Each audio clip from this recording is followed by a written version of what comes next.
Hey, you're listening to The Treehouse Storyteller.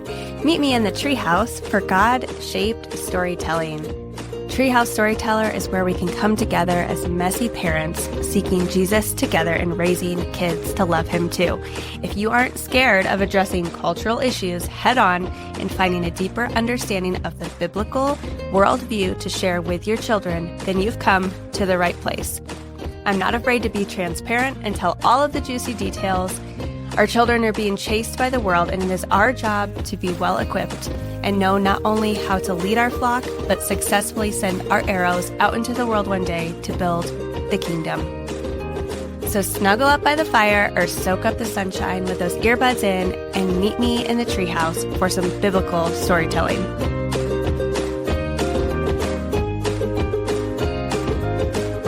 Hey guys, welcome back to Upright Christian Parenting. This is the Treehouse Storytellers Parenting Podcast. I am your host, Hannah Pierrou. Today we are going to talk about motherhood and the Great Commission. Your home, my home, our homes are our first mission, right?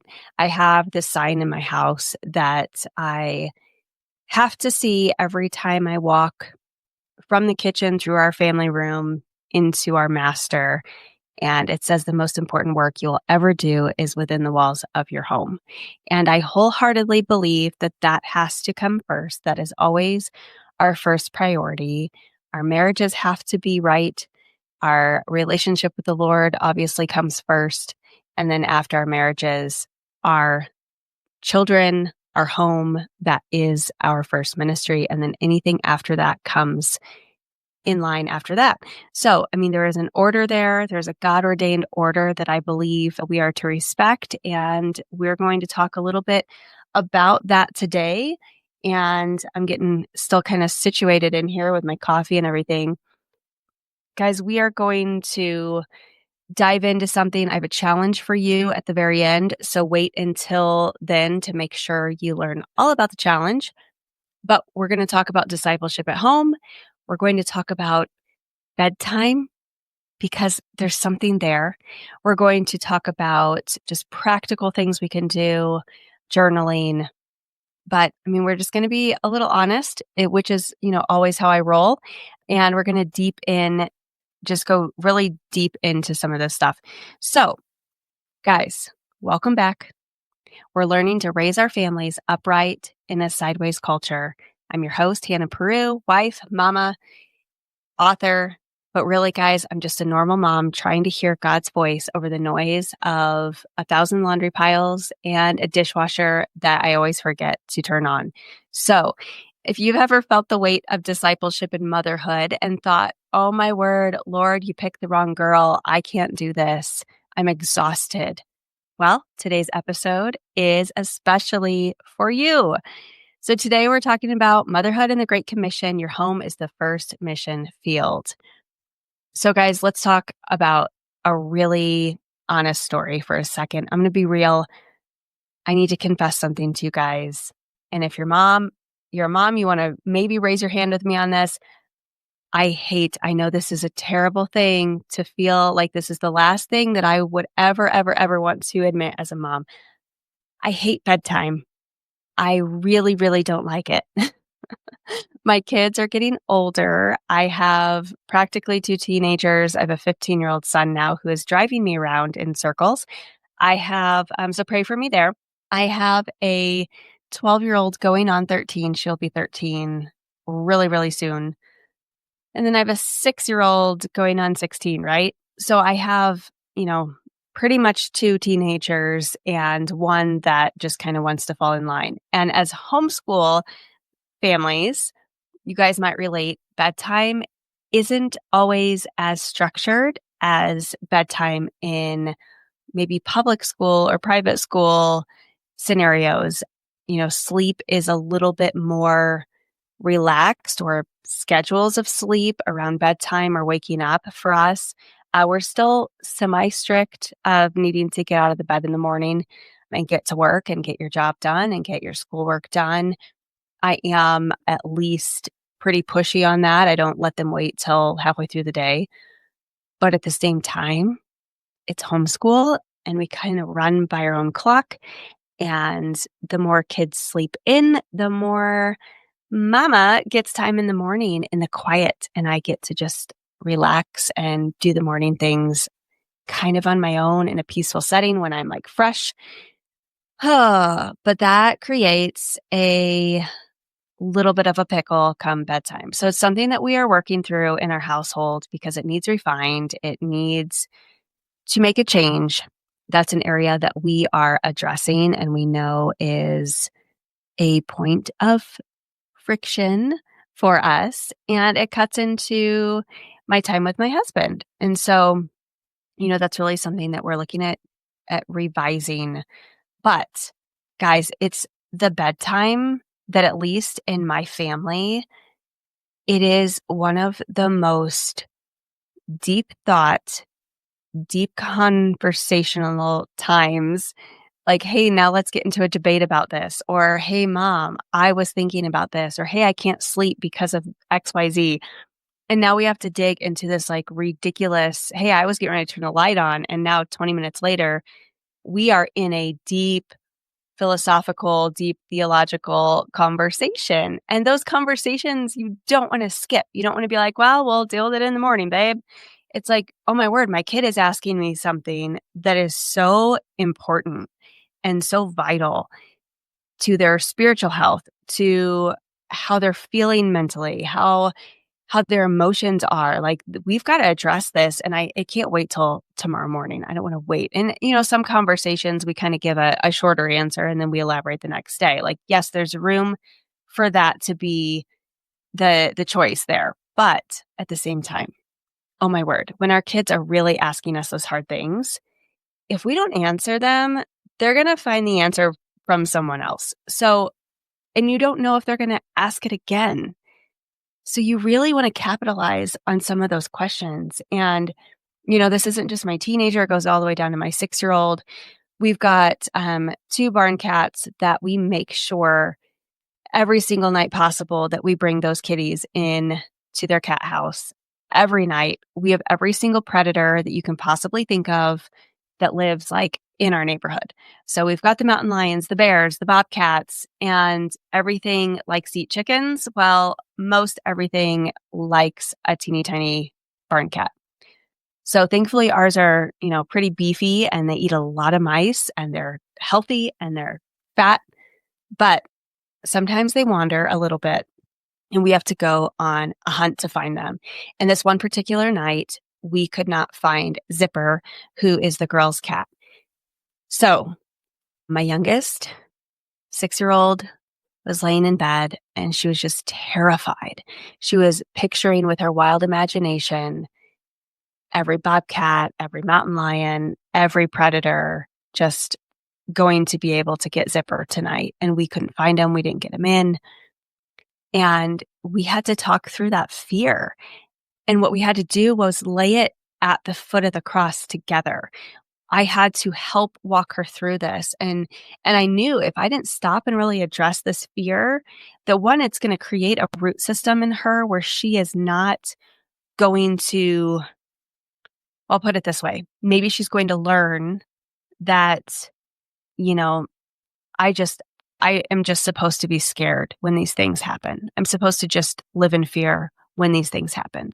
But instead, we want to create a different root system where, okay, when I'm scared, when I'm fearful, when things are going against my plan, that's when it's crucial that I lay things at the foot of the cross and I trust Jesus. And then I give him my worries and I give him my concerns. And that's when I learn that I can trust in him and that he listens to me and he cares about my cat too. And so we had to talk through all of that. And oh my word, the blessing, guys. And it doesn't always happen like this, but Jesus is so good. As soon as we laid it at his feet and as soon as we really, really prayed over sweet little Zipper to be safe, I tucked her in. She felt calm. She felt at peace. His peace that surpasses all understanding just poured over us. And you know what?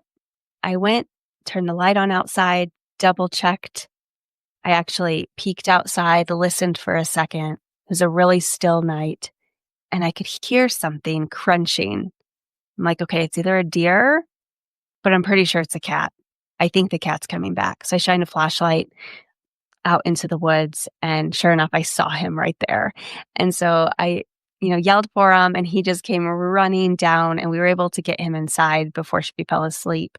And it was just the most precious moment with her because she was just in tears of joy, realizing, oh my goodness, Jesus heard my prayer the second we prayed. God brought him home. And it just built that next little layer of faith for her heart to build on. And just, every time that we give something to the Lord, and this is for adults too, like, how many times do we lose something? We can't find our phone, we can't find our keys. Like, stop and pray about it and use those tiny, what seems like trivial moments, like these teeny tiny meaningless moments of need. God cares about. He cares about the little just as much he cares about the big. And I think it's in those little moments that we can really start to build our faith and put into practice what we need to do when the big storms hit. It's like a fire drill, guys. Like, if we don't do the fire drill when there isn't really a fire, then what happens when the fire really comes? We're not prepared for it. So we have to do the fire drill, the prayer drill, the faith drill as much as we possibly can. And then when those real storms come, because oh my word, they come and they come full force, then we know what to do. We have a muscle memory. We have a heart memory, a posture of remembrance, knowing exactly what we're supposed to do in that moment because we've done it in the little. We're faithful in the little. What's the verse where we're faithful in the little? Then the Lord will give us much, right? And that's what we have to put into practice. So bedtime, really any time. But guys, that's something that, if you have encouragement for me, I'm all ears. But I am so thankful for bedtime, even though it's something I'm empty.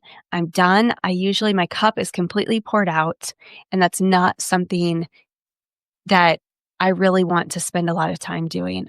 I want to, read tons of books to my kids during the day, but at night, I'm like, guys, if I pick up this book and sit in your bed, I'm going to crash. I will fall asleep and I will not be able to make it back upstairs to my room. That's literally where I'm at that time of night. My brain is done. My patience is thin, and I'm not giving my best at that point, but I know that the Lord can be so faithful and that God can give us. Maybe that's morning time for you. Maybe that's middle of the day. Maybe it's like coffee hour after lunch that you shut down and about like 2 p.m. And I think what we need to do is practice those moments, see where our weakness is, and pour into the Lord of God, you're going to be the one to carry me through this time period. And maybe what we do is we fill our cup before we're completely empty. We have that like refresher. We need topped off. We need God, like, pour into me a little bit more before I do bedtime. Maybe we have to go to the bathroom by ourselves and pray for a minute before we then go to bedtime or before our kids wake up. Like, I need this time to just really push into the Lord, feel his nearness, feel that I'm relying fully on him, and then I can hit the ground running again. So that's something that we need to, really put into practice. And I think of, an athlete. An athlete prepares so heavily. They have their pregame routine, they have their stretches, their practices. I mean, I was a very competitive golfer. We actually took state my senior year. And something, fun fact, a lot of people don't realize about me. And I almost went to play college. I had multiple scholarships. I went to be a walk-on at Purdue, turned a lot of the scholarships down. They just weren't the right school for me. And I ended up backing out of golf. This is not something I was going to share today. It's not anywhere in my notes, but the Lord brings these things to the surface. And, I can look at how I play golf, and a serious athlete is going to have all of these little things that they do. You're going to have kind of this little routine. And I had a pre-shot routine. So every time I got on the tee to hit my drive, I had a routine, and I still do it to this day. Like, I have to do it exactly like that because I know this is how my body studies and prepares itself to then hit a good shot. And I also have a pre-putting routine where I take more time than probably the average person, and I really am more careful. Now, if I'm just playing for fun and not caring and I scrap the routine, then my game reflects it. So guys, we are in a really, really serious battle called life, and we are not against flesh and blood, but principalities and the powers of darkness. Guys, we need a pregame. And when we're parenting, we need a pregame routine. We need a pre-swing routine. We need, whatever that looked like for you if you did sports. Think back of all the little ways that you prepared yourself, that you practiced every day, that you took care of your body in a certain special, unique way. Maybe you're still doing that now. We've got to apply that to our heart. We have to apply that to our spiritual life as well. That is not just physical, that is spiritual, that's mental game. I mean, they say like golf is 98% mental and 2%, skill or something like that. I forget the percentage usually. It's something in the 90s. And there's so much to that because it is such a mental game. And that is exactly how we are living and walking on this earth. And that is truly the Great Commission. The Lord has given us so much to do. We have a job to do while we're on this planet, and we have to do it well. And the only way that we're going to finish the race well is if we put into practice those habits, put into practice practicing the skills that He's given us to use. So if you have that moment in the day with your kids that you just feel like, oh, this is like the worst part of the day for me, let's join together and practice those things so that we can walk through that piece of our day a little more full, have a little more to offer our kids. All right. So now that we've talked through that, let's anchor this in scripture just a little bit.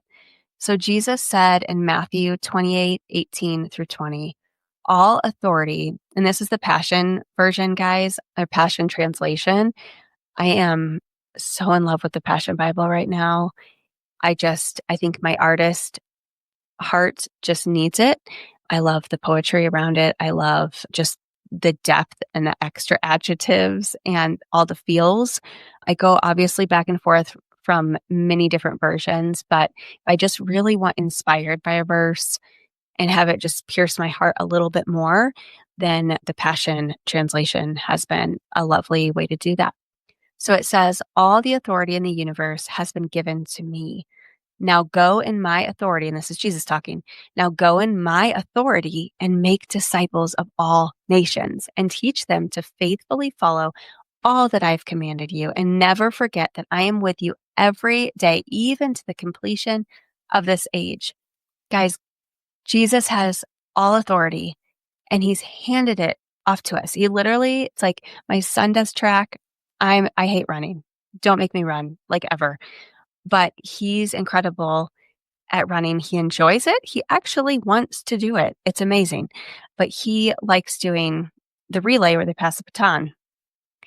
And I see this as Jesus passing the baton, saying, hey, I have the authority.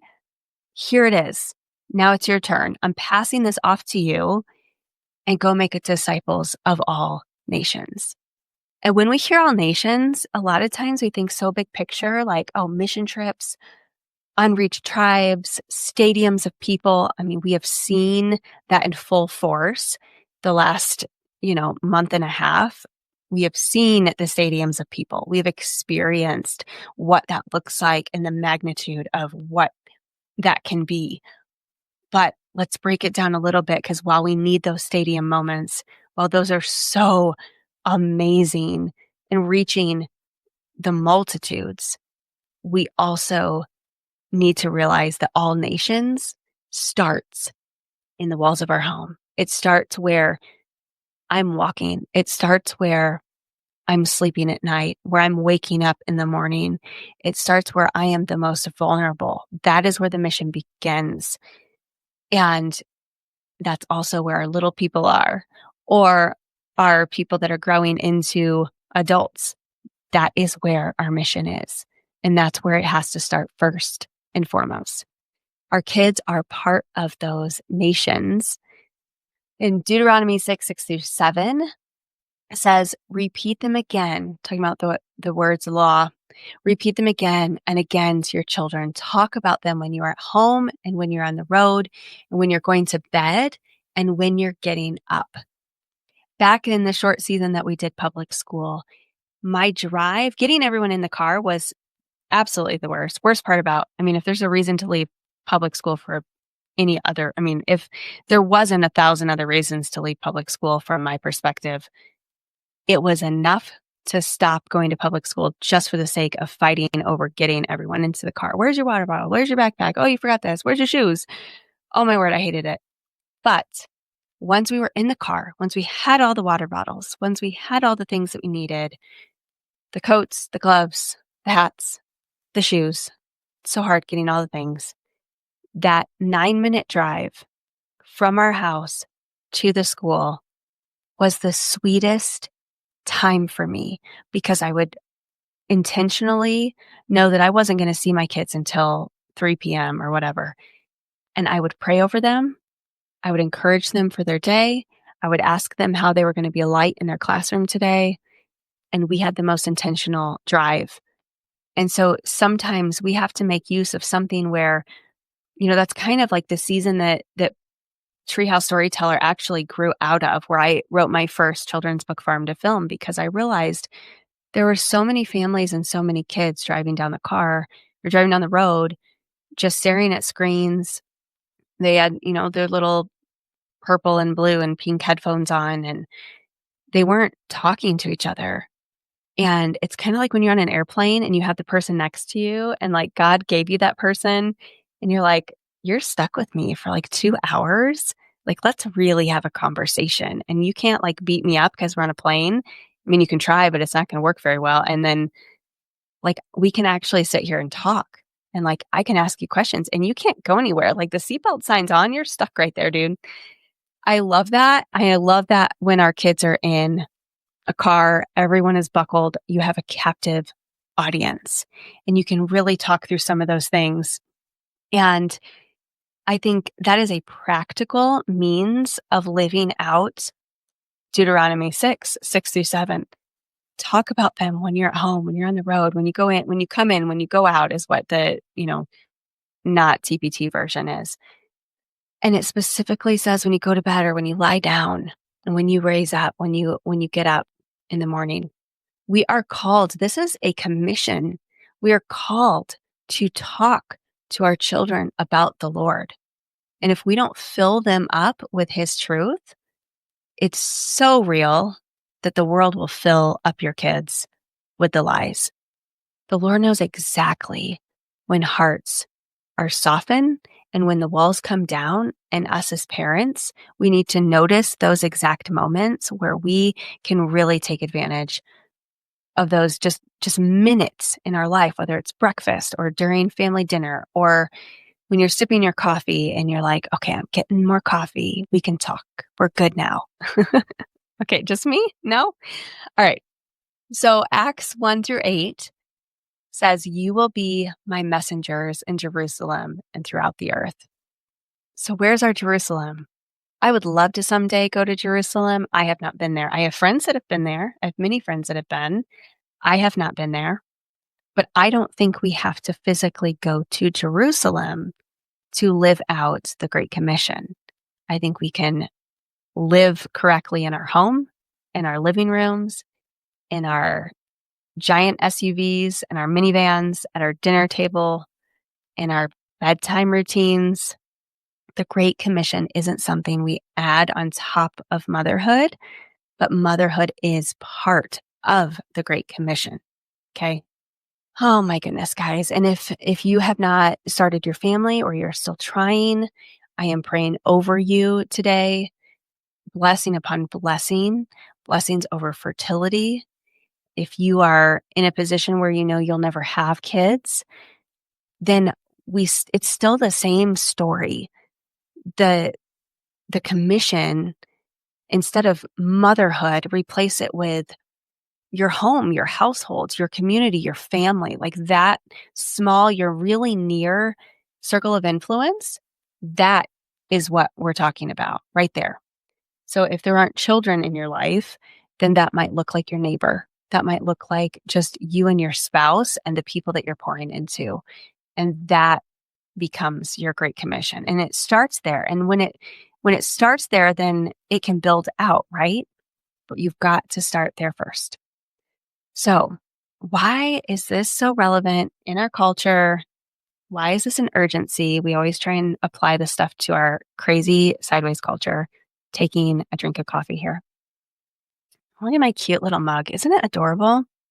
It's a camera. It's hard to see in this light. I have, for those of you that watch me on YouTube and scratch your head at wondering why in the world sometimes my lighting goes really, really wonko, I have a 70-inch by 70-inch skylight, like right here.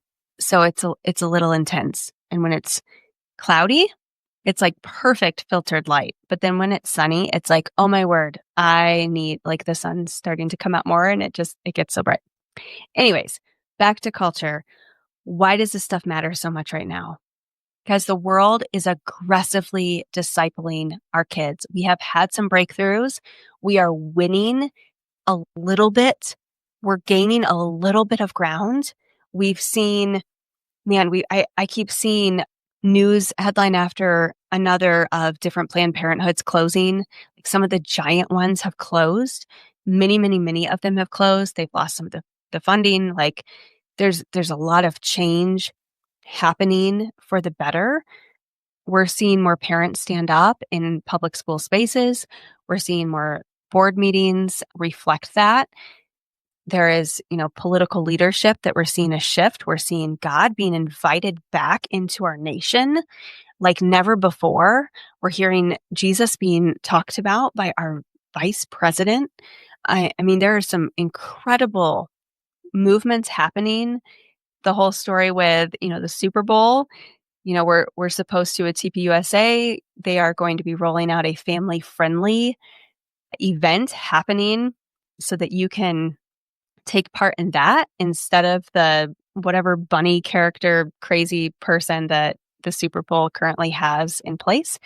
We're seeing some incredible shifts, but guys, it's just like scratching the surface. There is still so much darkness. And just because there are some good things moving does not mean it is a time for us believers to go, oh, we're making a comeback. We can relax. Because no, that's called complacency. Really, it is what can we do in the next few years while we have this specific administration in place? How much ground can we keep making? And we want to make as much as we can and pave the way as much as we can for our children and the next generation to come. So guys, this is like, it's really like, oh, there's an open door. This is our chance. That's the mentality we need to take instead of, oh yeah, things are better now. We're good. We're good. Okay. So now is our chance. We got to push that much harder. So we see screens, schools, social media, friends, ideologies that are still trending, that are unbiblical. If we don't disciple our kids, someone absolutely will. And the enemy loves bedtime. Just think of your own time trying to fall asleep. And, Cody travels sometimes, still in the military. And I can't sleep when he's gone. My mind does all the things. My mind worries. My mind wanders. Sometimes it's good. Sometimes God gives me like way more ideas when he's gone. And then I have the space to stay up late and knock the things out, stay up late illustrating or writing or something. But often the enemy is like, hey, you're kind of anxious right now. You're scared. You're on edge. You're worrying about this. You're worrying about that. And I have to really consciously decide, no, not today, not tonight. No, I have the Lord. I have his peace. Get behind me, Satan. So obviously the enemy, if he loves doing that to us adults, we know he loves harming our children. So it's that much worse for them. But guess what? Jesus uses those moments. He can whisper his identity to us if we give him that space and attention. He can use those times to speak peace over our hearts. He can plant truth without the fear. We don't need to be perfect. We just need to show up and talk to him in those moments and teach our kids in those moments how to talk to him as well. Okay. We don't need to be perfect parents. There's no such thing, but we have to make an effort to be faithful and to be obedient. When the Lord tells us or nudges us, like, hey, no, spend more time with him right now, listen to that. It takes effort. It's the harder choice. It's the easier thing to just go, hey, good night, turn off the light, go to bed. That's easier. It's easier to raise your voice a little bit or to be stern or lay down the law. It is harder to soften towards them. So here's some small things we can put into practice. Let's teach simple prayers when fears arise. Like, Jesus, you are with us. We're safe. We trust you. Maybe ask some of those really good questions at bedtime. Like, hey, where did you see God today? Where did he show up for you? What's something that God taught you today? I love those questions because they make your kids think, and then they stop and they give God the glory over their day, and they go to sleep with that gratefulness and gratitude on their heart instead of thinking over the negative thing, right? We've got to shift the perspective for them and teach them that practice. And it's teaching it on ourselves. We can speak identity out loud. You are loved. You are chosen. You are God's workmanship. Invite them into worship with us. Guys, I can't sing well. I've actually been told I shouldn't sing by people in the past. There are certain moments when like my voice is just raspy enough, and I have taken years of choir, so I have enough head knowledge of how to control my voice in a very specific key that I do think I have a skill in like this teeny tiny world of singing. But then there's all the rest of it that I am not skilled. That is not a gifting of mine. And yeah, but even if you're off key, especially when we're off key, show your kids they can worship. Allow them to see that you are confident enough to worship the King, even if your voice is scratchy, even if it doesn't hit the note just right, even if you're completely tone deaf. Show your kids that you can worship and push into the Lord even then.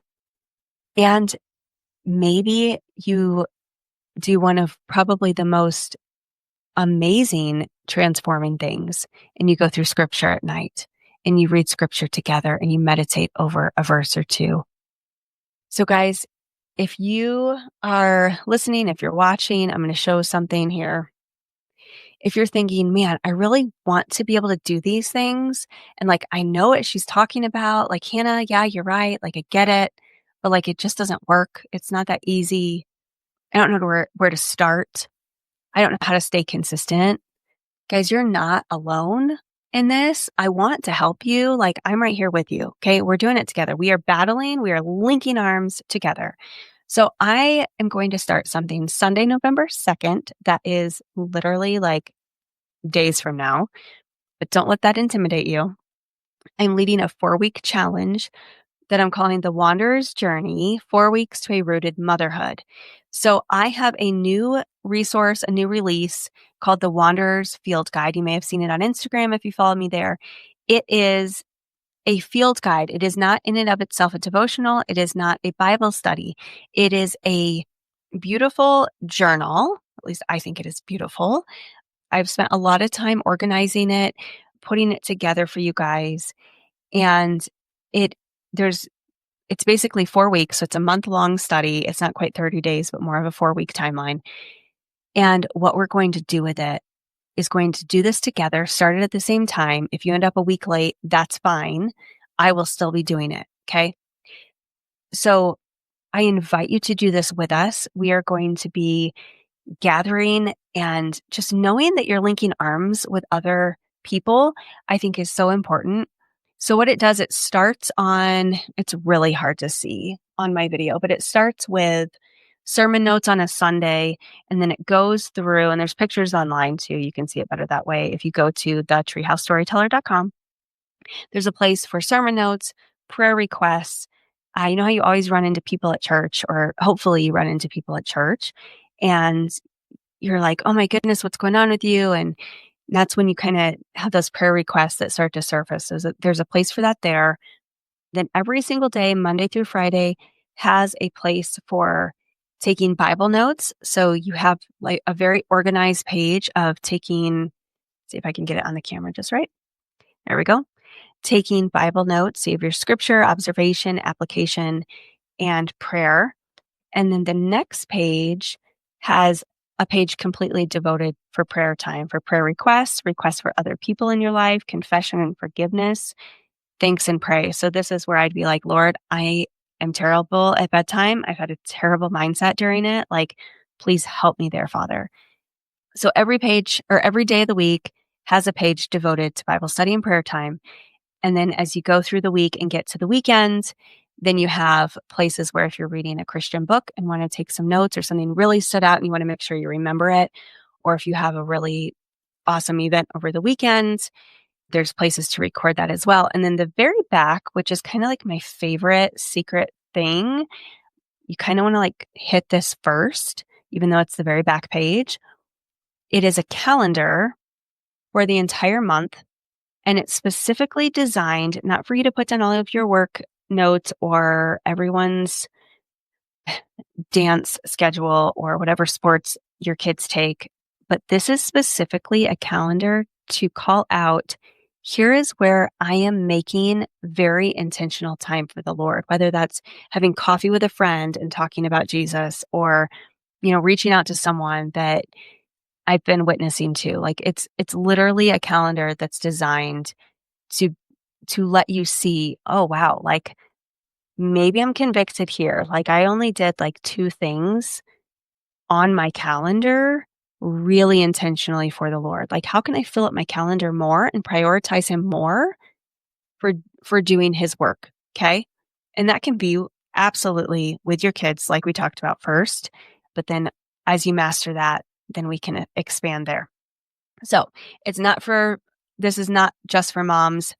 I'd say it's mostly for women, given that it's so stinking pretty and fun to look at. It's more geared towards women. Anyone can do this, though, any ages. My 12-year-old daughter has been doing hers and loving it. She takes it to church with her. She does it every day. It's one of those things that it's creating a habit where we can get together, we can build daily rhythms with God, we can hear his voice more clearly because we're setting aside the space and the time to hear him. We are strengthening our spiritual culture in our home, in our life, in our schedule, and we're rooting our motherhood or our womanhood in his presence, and we're coming out the other side transformed because we know that when we are in his word, renewal happens. And that is one of God's promises. I don't think the scripture ever returns void. And so if we are spending more time in his scripture, in his word, we will see a transformation in our lives on the other side. So imagine 4 weeks from now saying, oh my goodness, I know Jesus more now. I understand his heart for me more. I understand him deeper than I did before. And my home feels different because I'm doing this routine. And it's more than a checkoff list, but it's setting that heart posture, setting that time, prioritizing him in a fresh way. And you can sign up through the link in the show notes. I've got a landing page set up for you guys. You can sign up through the website. That ensures that we get weekly encouragement together directly in your inbox from me so we can walk it together. So go to the Treehouse Storyteller, grab your field guide. It comes in 2 different versions on my website. This is the laminated version, so it's like a nice coating on it. And I also have a matte finish. I don't have one right in front of me, but that one does not have a laminate. Either way, if you do it correctly, it's pretty much a one-time, 1-month thing. So it has very limited time to get completely destroyed. I hated the look of the laminate, but now I'm really appreciating it. But you might like the other version. It's more natural and on brand to not have the laminate. So that was kind of my juggle back and forth of, okay, do I go for form or function here? Guys, grab your field guide, join the journey that we're on. Let's wander back to Jesus, okay? if we've been wandering for a while, if we're kind of missing the mark, we need to reprioritize. But Hannah, it's the Christmas season. We're going into the holidays. There's no way I have time for this. Guys, that is the reason we have to make time for this. When life gets busy, that is when we have to shift our priority and make time for him. That has to be first, guys. And if it's not coming first, then I think we've got to check ourselves and check our priorities. Let's discover what he can lead us into. Okay, let's do it together. Guys, love you guys. Let's link arms today. Let's just really disciple our children with boldness. Share this episode with a friend. This only gets out, often by word of mouth. I don't spend money on advertising. Guys, I had someone comment on my Instagram yesterday, really shaming me for selling products and using God to make a profit. And so that you guys, my bread and butter listeners here, so that you guys know, I have never once taken a paycheck from Treehouse Storyteller. Every single dollar that I make from books or products or artwork, it all comes back to building the kingdom. It sits in that pot, waiting to be pushed out for the next book. This stuff is so expensive to print, to order, to manufacture. And all of that money really just goes right back into investing in the kingdom building, investing in the podcast, investing in equipment. Guys, my microphone arm is being held up by a stack of books right now because it's like, I think I can fix it, but I didn't have time to deal with it right beforehand. And so it's like stuff like that. There's always something to fix, always something to, upgrade equipment, upgrade all the things. And I love that the Lord has given me this platform, and I'm so incredibly thankful for all of you who take the time to listen to every episode. And guys, we have listeners in countries that it is illegal to be a Christian. I literally have people listening in communist countries, in communist nations, in nations that are godless. And it just, it's a bittersweet thing because I love that you guys are able to listen, and I am praying so much for your safety. And I'm just so thankful that you have a way to tap into some of the Christian resources, even in a godless nation and a communist one. And I would love to hear some stories one day of testimonies there. I'm sure there are incredible ones. Guys, I want to close with this verse, 1 Corinthians 10:13. No temptation has overtaken you that is not common to humanity. And God is faithful to provide a way of escape from any temptation so that you can endure it. Guys, I learned this in a completely different version. So that is a fresh perspective for me to read it in that one. But basically, God does not give us more than what we can handle. And it honestly, I think sometimes really we can't handle it. But the reality, just like we read in that Matthew verse, Jesus has all authority and he's passed it off to us. So in reality, he said, hey, I have all authority over all of this. I know that there's persecution. I know that there's violence. I know that people are coming against you. I know that there's even, believers fighting believers. But here is the baton. Here is the truth. Here is the way. I am the way. Here it is, guys. I give it over to you to run with. Guys, let's run this race well. Let's run it with his authority. I'm going to get all fired up here at the end. Guys, we have his whole armor. Let's put that armor on. Let's not keep it tucked in the closet. Let's put all of it on today and just run this race knowing I have all authority in Jesus. Let's do this, guys. Thank you so much for listening. See you later next time in the Treehouse. If today's conversation stirred something in you, if you're craving a little more quiet, a little more presence, and a little more Jesus in the everyday, I want to invite you to grab the Wanderer's Field Guide. It's a 4-week journey of seeking, gathering, harvesting, and abiding in His presence. Just 1 page a day, 1 prayer at a time. It's not about perfection, it's about coming home to Him. You can order yours at thetreehousestoryteller.com.